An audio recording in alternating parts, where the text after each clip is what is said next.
You're listening to the N2K Space Network.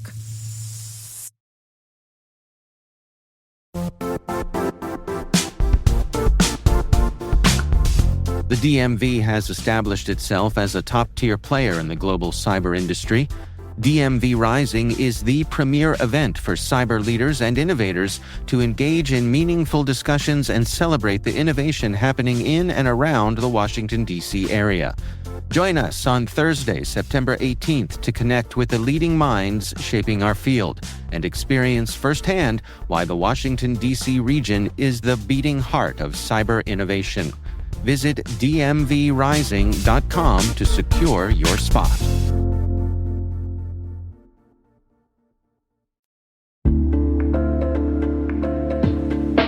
And now, a word from our sponsor, ThreatLocker, the powerful zero-trust enterprise solution that stops ransomware in its tracks.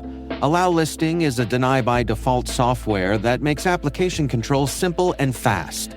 Ring fencing is an application containment strategy, ensuring apps can only access the files, registry keys, network resources, and other applications they truly need to function.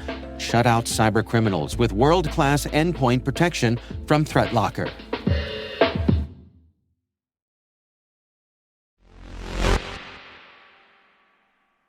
Today is September 16th, 2025. I'm Maria Varmazes, and this is T-Minus. T-minus 20 seconds to LOS T-Drift. Go for deploy. Roger, roll. 5. Planet IQ has been awarded a $24.3 million contract from NOAA's National Environmental Satellite Data and Information Service. 4. SES and K2 Space are going to collaborate to advance the development of SES's future medium Earth orbit network. 3. Space42 and Viasat intend to form Equatys, which is a jointly held entity to enable global direct-to-device services. 2. Redwire and Honeywell to develop a new quantum-secured satellite communication system. 1. Redwire has reached an agreement with Thales Alenia Space to become the prime contractor for Skimsat. 0.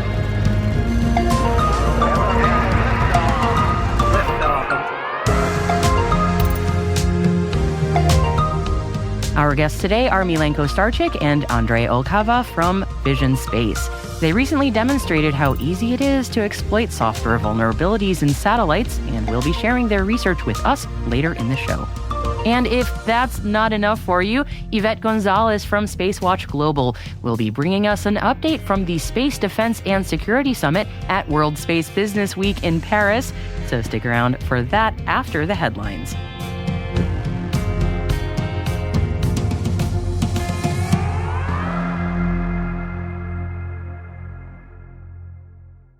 Happy Tuesday, everybody. Thank you for joining me. Redwire has reached an agreement with Thales Alenia Space with the support of the European Space Agency to become the prime contractor for Skimsat. And Skimsat is an ESA technology demonstration mission for a small satellite to operate in very low Earth orbit. Thales Alenia Space in the UK will be a major contributor to this mission and is currently selected to provide the electric propulsion subsystem.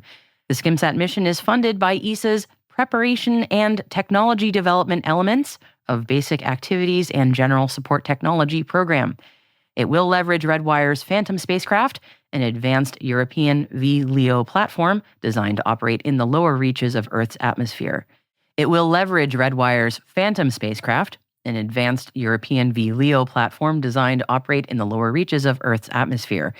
The Skimsat mission aims to improve satellite sustainability and mission performance while reducing spacecraft mass and mission cost by enabling sustainable operational capability at lower altitudes. And speaking of Redwire, they have signed a memorandum of understanding with Honeywell that advances a European Space Agency-backed initiative to develop new quantum-secured satellite communication systems. The agreement is the latest milestone under the Quantum Key Distribution Satellite Consortium known as QKDSat, which was launched in 2024 and is being led by Honeywell. It will enable the two companies to explore opportunities to mature and expand the use of quantum key distribution technology as part of the consortium, which operates under the European Space Agency's QKDSat public-private partnership. The companies aim to combine Redwire's quantum platform technology with Honeywell's quantum optical payload, creating a fully functional payload and platform by mid-2026. UAE-based AI-powered space tech company Space42 and Viasat intend to form Equatys, which is a jointly held entity to enable global direct-to-device services. And Equatys is expected to unite satellite and terrestrial networks, leveraging a 3GPP non-terrestrial network release compliant platform that's accessible to standard smartphones and IoT devices, extending service to billions of people and devices worldwide. Equatys, not sure how to pronounce it, plans to provide nations with secure, standards-based infrastructure that work with their existing systems and offer sovereign deployment options. This joint venture is anticipated to be capable of supporting well over 100 megahertz of harmonized mobile satellite services spectrum that's already allocated across more than 160 markets. Equatys is planning a commercial rollout within 3 years. SES and K2 Space are going to collaborate to advance the development of SES's future medium Earth orbit network. The collaboration combines SES's experience operating global multi-orbit networks with K2 Space's agile engineering capabilities to co-develop future network infrastructure and technologies.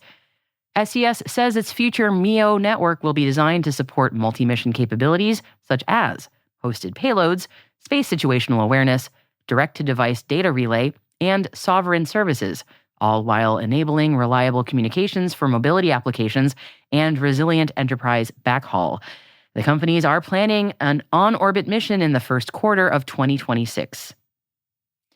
The National Oceanic and Atmospheric Association, better known as NOAA, has released a new space weather portal.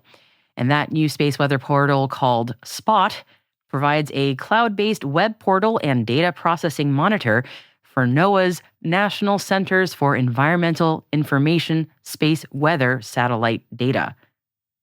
The first data available in SPOT is from the Compact Coronagraph 1 that's aboard NOAA's Geostationary Operational Environmental Satellite 19, better known as GOES 19. And Planet IQ has been awarded a $24.3 million contract from NOAA's National Environmental Satellite Data and Information Service. That award, issued under the Commercial Data Program's Radio Occultation Data Buy 2, is NOAA's single largest commercial satellite weather data purchase. Planet IQ will deliver 7,000 GNSS-RO profiles per day, including 500 enhanced high signal-to-noise ratio profiles, as well as 2,500 low-latency total electron content tracks daily. Data deliveries begin on Thursday.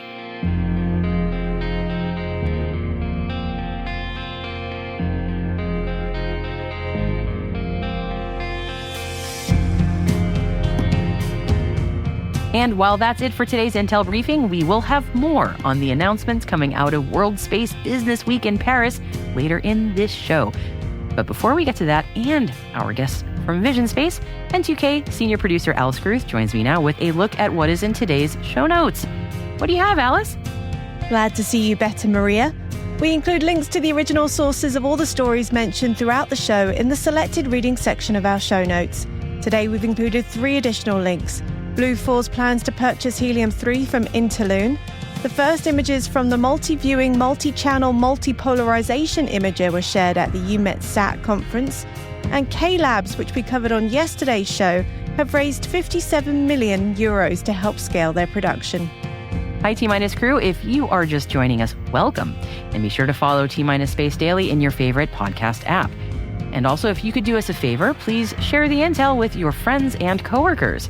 A growing audience is the most important thing for us, and we would love your help as part of the T-Minus crew. So if you find our show useful, and we always hope that you do, please share so other professionals like you can find us here at T-Minus. Thank you so much for your support, everybody. It means a lot to me and all of us here at T-Minus.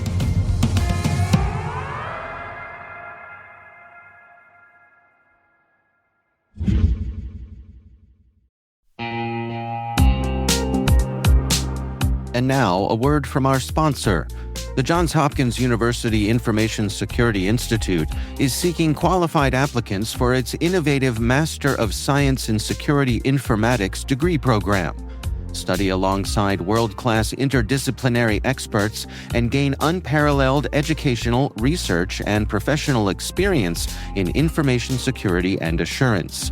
Interested U.S. citizens should consider the Department of Defense's Cyber Service Academy program, which covers tuition, textbooks, and a laptop, as well as providing a $34,000 additional annual stipend. Apply for the fall 2026 semester and for this scholarship by February 28th. Learn more at cs.jhu.edu/MSSI.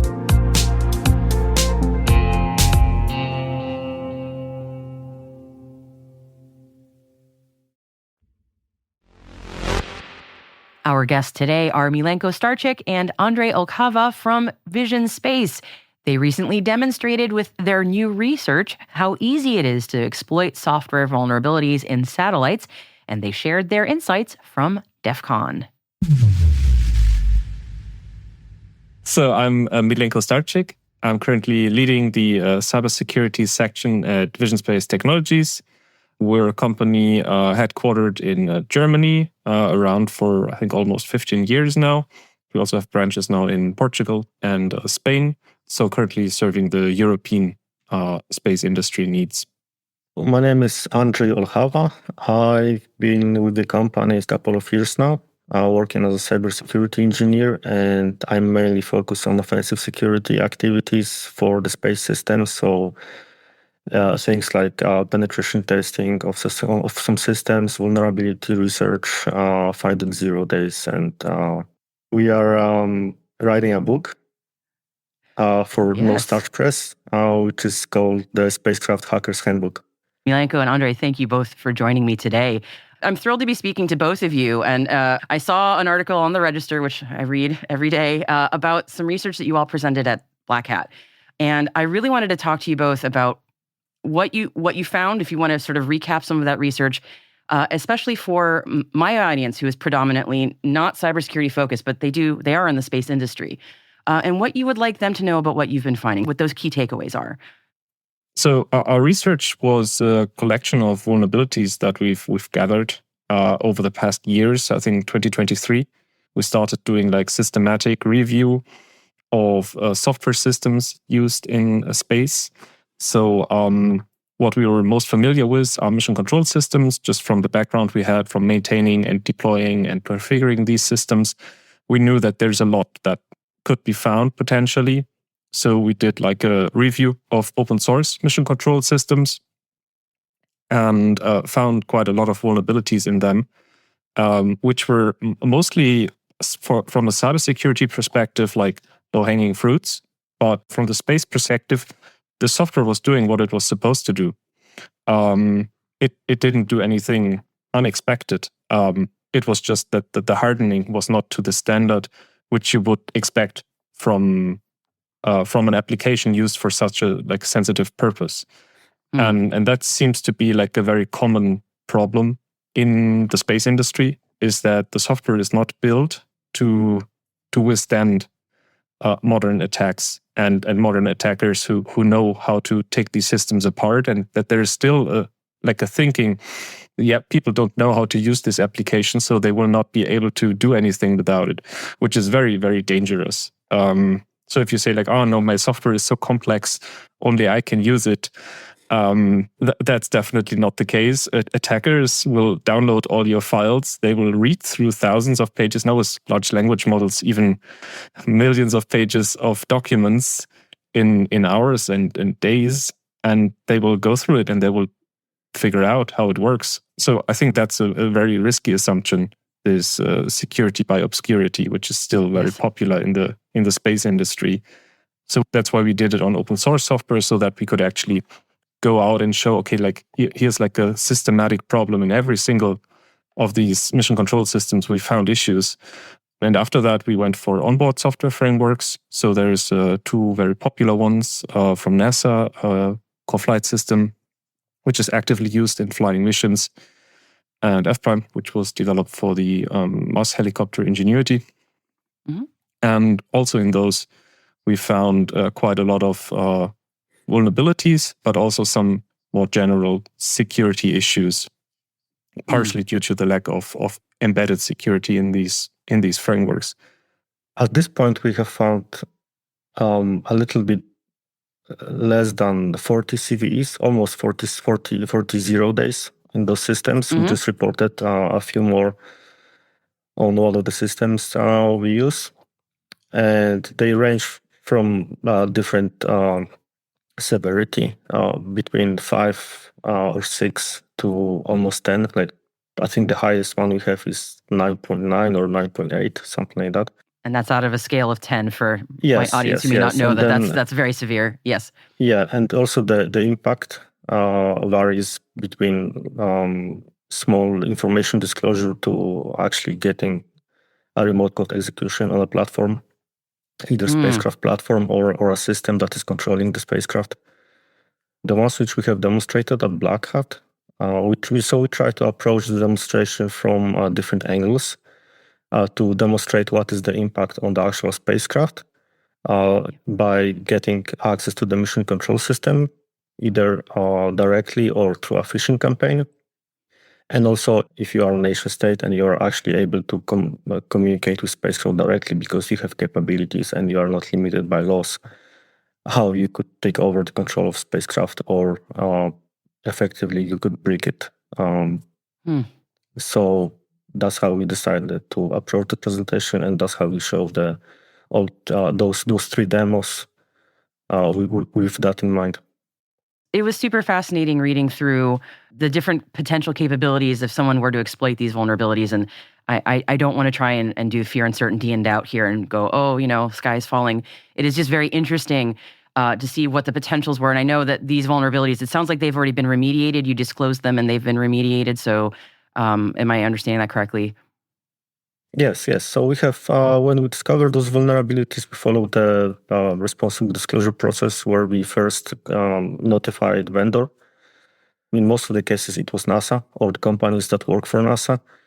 And then we worked with them to fix those issues. And we also made some effort to actually test it afterwards. I'm wondering from you both what your thoughts are on takeaways, especially for the commercial space industry around the world, given how much it's growing. This is anecdotal, but often in conversations I've had with people, when I talk to them about cybersecurity for space systems, there's often an attitude of a lot of this is handled by government entities. I don't really need to worry about this as much. And Milenko, you mentioned security through obscurity. I just often wonder, that model seems to be very much failing in the face of scale. I'm just curious your thoughts on that. Yeah. I would say that there's a big risk with like going for strictly compliance. I think what most people are referring to is like, okay, like we have to comply with these things. So we have a checklist, we have some threat modeling, we have some mitigations, checklist done, security. I'm good, right? Yeah. So, security done. Yes. At least on a legal perspective. I mean, and that's what people are afraid of is like on a legal perspective, you're good. You can still get hacked. But it will like not affect you on like a legal basis, basically. And this is usually where it gets, where people get more careful is when they are more personally impacted by this.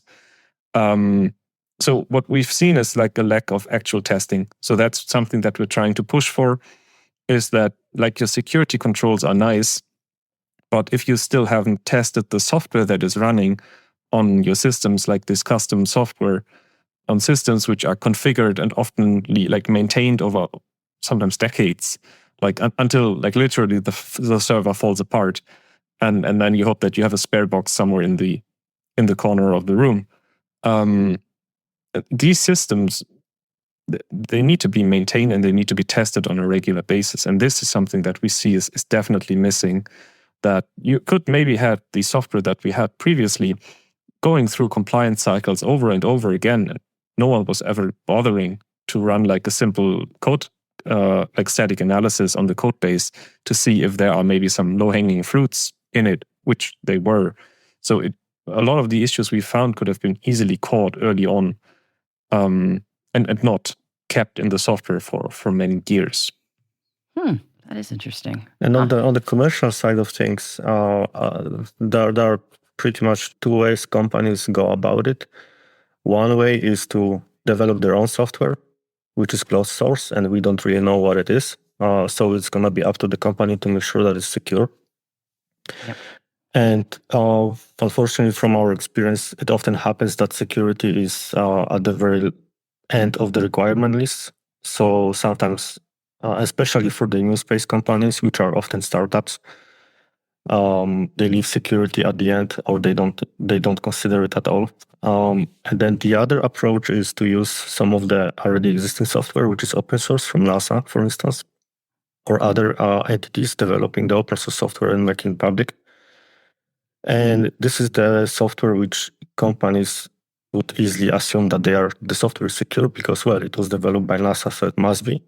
And actually, this is the software we find the most vulnerabilities in. That is fascinating. That is a really interesting takeaway as well. But I want to make sure that I give you both an opportunity if there's anything that you want to mention as sort of a closing thought. So I think it's for people in space industry, it's important to start early with security design, and it's never too late. So even if the mission is flying, you can still do your risk assessment, threat modeling, and everything. But the importance is to not stop with the compliance checklist, but to actually have verification of those requirements, and not to go with like some crazy requirements that just are like, I don't know, someone grabs my spacecraft and deorbits it. Sure, that's a risk, but maybe you should focus on a bit more realistic requirements for your case and threats that actually can impact your business severely.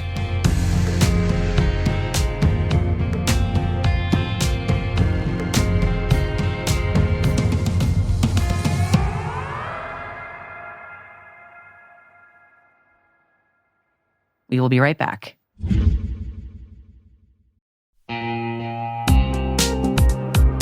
At Thales, they know cybersecurity can be tough and you can't protect everything.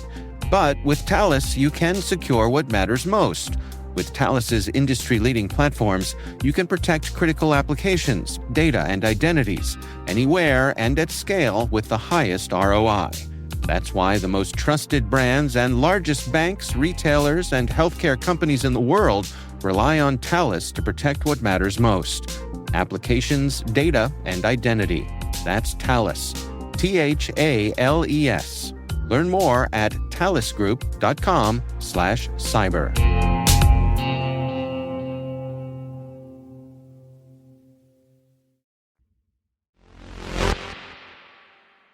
Welcome back. I will hand you over now to Yvette Gonzalez from Spacewatch Global for the latest from the Space Defense and Security Summit at World Space Business Week in Paris. Hi, Maria, and hi, Space Watchers. And here we are at the end of day 2 for the World Space Business Week. Today, there was a second event, the Space Defense Security Summit, and it opened with Space Command leaders from Germany, France, Canada, and they were all discussing navigating a rapidly evolving space domain. The highlight from that is that we have to look at what we have changed and especially what has not changed, really honoring the legacy of all the infrastructure and what everyone has created so far. And that's going to be key in collaborating going forward. Another common theme was that space is still a war-fighting domain. The message was clear that that has not changed. And so we now share a permanence of operations, a permanence of more data, and that we're going to be looking at more impressions of what space operations will look like together. In agreement, we look at how Ukraine has demonstrated that space is the bottom line. We look at that as an example of why NATO will be opening their Space Center of Excellence in Toulouse and be growing out from that area. China is also accelerating in space, and everyone agreed that we are in a space race. And this will also be determining how we navigate forward. It is true that we still are looking at the speed of relevance, which kept coming up today. And space is becoming more tactical. Kill chains are becoming tighter temporally, and that is the focus. And space has now moved from supportive to definitely operational. So we're bridging gaps by training the younger generation, especially in analog approaches such as using compasses, maps again, and marrying that with technology. They moved on to the afternoon sessions where success in space looks like a continuation of deterrence. How coalitions of partners that are trained in adversaries will now take pause at how even a presence in space can be a deterrence, and that looks like a competitive endurance approach. The Exploring Strategies for Resilience and Escalation Management in Deteriorating Space Environment panel discussed how escalation in space and developments mean that we are now changing the use of space. There's technical advantage on the ground, and we can't lose sight that we still need what's happening terrestrially. So there's a sense of urgency, and our common proof together is that we have a common emergency together or a common urgency together, and that we develop technology around that. The international cooperation in a fast-changing space domain was a really fascinating topic today, and it is about understanding how information sharing makes interoperability crucial. NATO relies on national capabilities, and they want, as a team and as collaborators and as allies, to ensure that dialogue is that we work collectively. There was an agreement that going forward, this would be really crucial. The topics of the remainder of the day really focus on space surveillance, facing a 15,000 satellite environment, and then moving on to acquisition programs from Korea and space as a strategic enabler for enhanced military forces. The bottom line at the end of the day was that everyone will be working together in collaboration for supporting a more robust ecosystem and ensuring interoperability and shared capabilities so we can see the advancement of preparations for defense technologies. Back to you, Maria.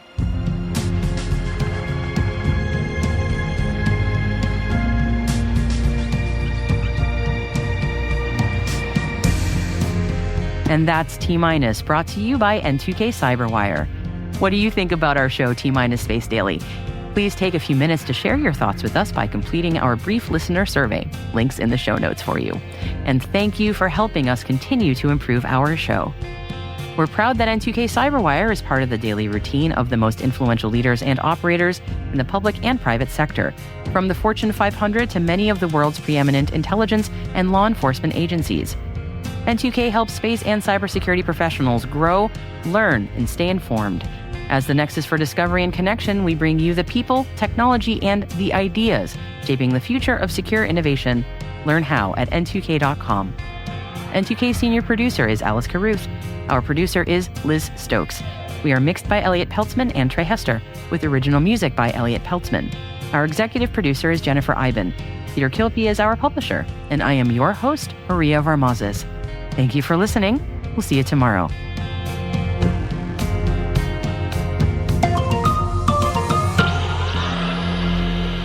T-minus.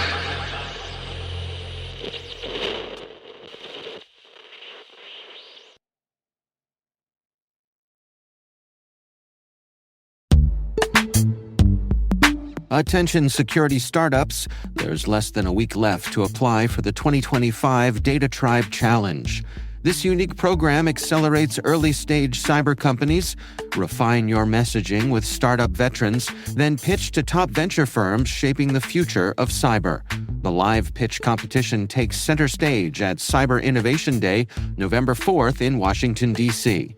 Applying is easy. Go to challenge.datatribe.com, share your company info, and upload your pitch. Submissions close September 19th. Submit your entries today.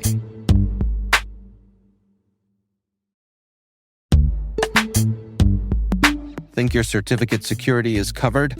By March 2026, TLS certificate lifespans will be cut in half, meaning double today's renewals.